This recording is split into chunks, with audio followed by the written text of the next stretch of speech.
Hello everyone, welcome to The World Today on Channels Television. I'm Joket Rogers. Here's what's coming up today. And at least 4 people injured following a building collapse in Egypt's Alexandria city.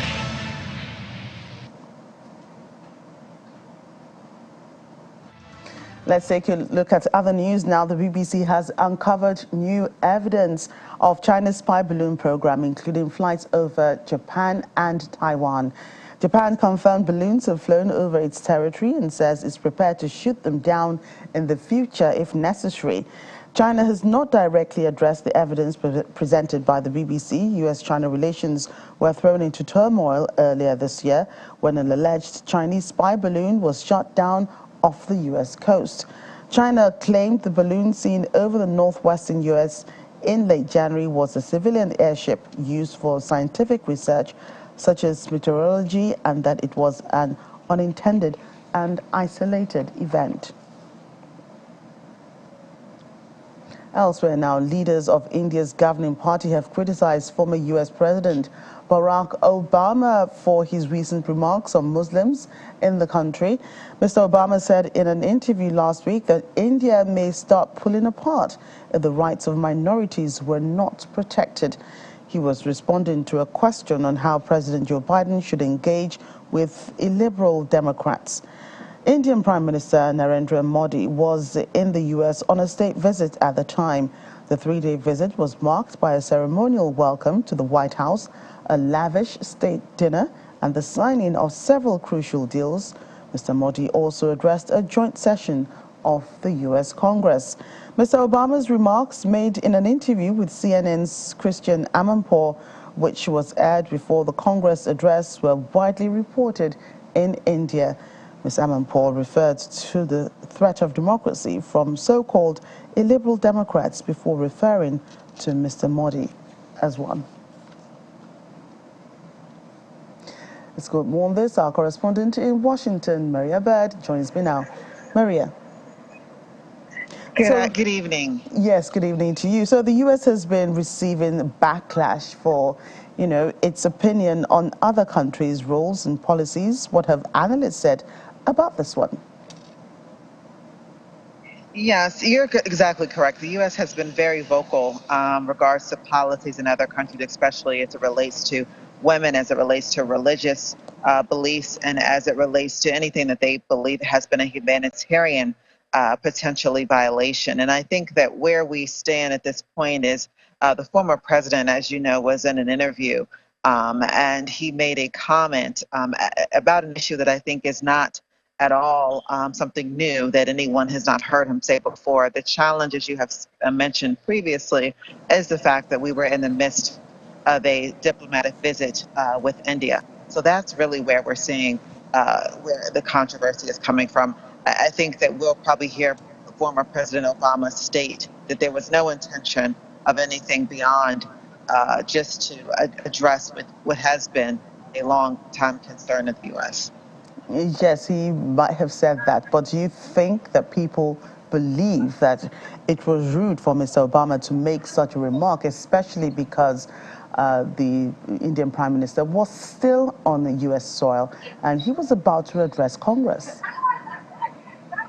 I think that the timing of it, I think people might be a bit concerned about, but I think overall, it has brought attention to the matter, and I think that potentially could have been part of the piece here. And I think that where you talk about the interview, President Obama was not unaware as to what was happening in Washington at the White House at the time. And so this was a very clear message. And I'm very sure that many Americans would also probably like for President Biden to go further in discussions with India as we work to improve, and not only to improve, but to strengthen the relationship between the U.S. and India. And religion, we do know, is such a touchy topic. Does the government agree that, there needs to be more tact when sharing opinion and thoughts on these issues? I think that the U.S. government at this time will not want to necessarily speak on the cultural traditions, if this is definitely referencing a cultural tradition within India. I think that the U.S. government is looking at human rights only. They're looking to ensure that all rights, regardless of religious beliefs, regardless of gender, regardless of color, as we know, the U.S. has stood very firm on across the globe. I think that's really what the message would be around ensuring that all people have access to fair and equal human rights. And how can we describe U.S.-India relations now? I think the U.S. and India relationships are going to continue to grow. They have grown for quite some time. There's a large contingency of Indians that are here in the U.S. that are part of the U.S. economy, the government, and so that's going to continue to grow. This is another avenue, I think, for the U.S. to be able to show its support of India and its support of building those bilateral relationships. Right. Thanks, Maria, for your time. Welcome back. 4 people have been injured after a 13-story apartment building collapsed in the Egyptian city of Alexandria. Several people are said to be trapped underneath the rubble, including residents and customers of a supermarket in the building. According to Alexandria's governor, Major General Mohammed El Sharif, the block's occupants were all holidaymakers who do not live in the city but were visiting during the summer months. An investigation has begun to determine exactly why the building collapsed.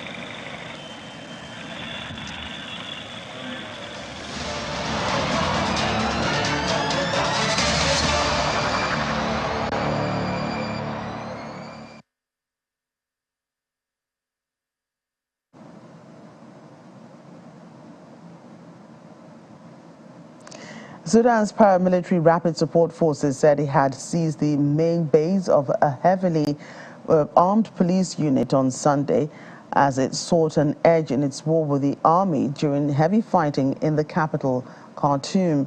The RSF, in a statement, said it had taken full control of the large base belonging to the Central Reserve Police, southern Khartoum, and posted footage of its fighters celebrating inside the facility, some removing boxes of ammunition from a warehouse. Video footage posted by the RSF showed soldiers inside the unit celebrating in front of tanks and weapons inside a warehouse. Reuters was able to confirm the location as Central Reserve Forces base in Khartoum by buildings, roads, layout, trees and terrain visible in the videos, which matched satellite imagery of the area. Reuters was not able to independently verify the date the videos were filmed. It later said it had captured 160 pickup trucks, 75 armored personnel carriers, and 27 tanks. Reuters was not immediately able to verify the footage or the RSF statements, and there was no immediate comment from the army or the police about it. And a Sudanese Canadian citizen has been separated from an adopted sister, and her children is trying to help them secure safe passage out of Sudan. According to him, they have been stranded for over 10 weeks by the war between rival military factions.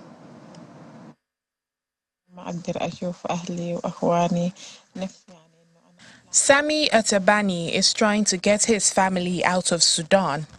The Sudanese Canadian says he hopes the Canadian government would consider evacuating his adopted sister, 43-year-old Khulud Yagub Abdallah, even though she does not hold Canadian citizenship like the rest of his close relatives. She is very distressed. Her children are, the eldest is about 23, coming up to 24. The second one is 21, coming up to 22. So the third one is just coming up to 20. So really would be the type of young adults who can be targeted by a militia person if they've just taken against them for any reason. She's extremely anxious. She's extremely worried. She wasn't expecting to travel, so only half of the family have passports. The rest of them don't, because, as I said, she had no plans to go anywhere. Usually My parents, when my dad was alive, they went twice a year to visit her there. Abdallah lives with her 7 children in Omdurman, one of the 3 cities that makes up Sudan's wider capital, and has seen frequent fighting between the army and the paramilitary Rapid Support Forces RSF. Atabani says that they had also struggled to reassure his 91-year-old mother about Abdallah's safety.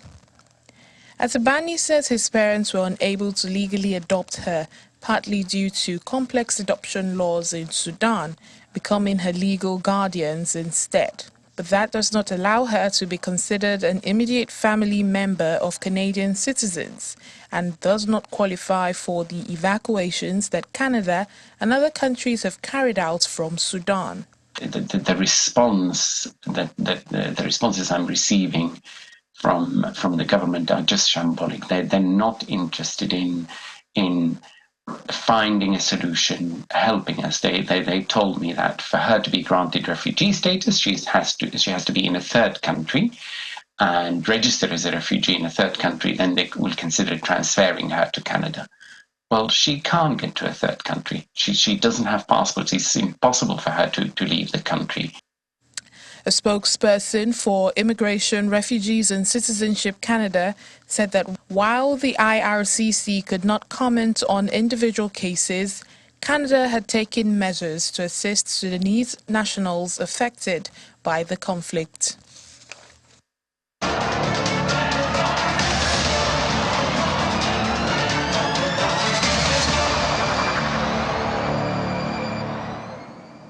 And finally, Google parent Alphabet has already tried and failed to bring internet access to rural and remote areas by using high-altitude balloons in the stratosphere. But now the company is delivering internet service to remote areas by using beams of light. The project, known as Tara, is part of Alphabet's innovation lab called X, also nicknamed the Moonshot Factory. It was initiated in 2016 after attempts at using the stratospheric balloons to deliver internet ran into problems due to high costs. Tara, it says, is helping to link up internet services in 13 countries so far, including Australia, Kenya, and Fiji. Nepal, even though there is now some amount of infrastructure like electricity and water, these places are still left behind in terms of connectivity. And the closest fiber point of presence is probably 5-6 kilometers from there, but yet these villages don't have access to proper internet access. So during one of these recent trips, I've been able to scope out a possible solution where we could use this technology to extend the connection that we have closer towards the bigger cities into these villages, and being able to provide an option to the people in these villages to come online in a very fast and in an affordable way. And so we're exploring that, and I'm really excited to see villages like these, and there's hundreds of thousands of these villages across India. I can't wait to see how this technology can come handy to bringing all of those people online. So the way this technology works is we have a simple 2-stage compensation mechanism. One is a coarse pointing mirror, we call it as a CPM, and then the second one is a fast steering mirror. The combination of these two things allows us to center the beam and keep them in lockstep at any given point. This is as simple as a digital camera with a laser pointer. So you're using the laser pointer to kind of like transmit the electricity, the data from one end to the other end. And on the other end, think of the same digital camera which is receiving that same laser beams and is able to decode it and then convert it into bytes. That's the program today. Thank you for watching. I'm Joker Rogers. Bye for now.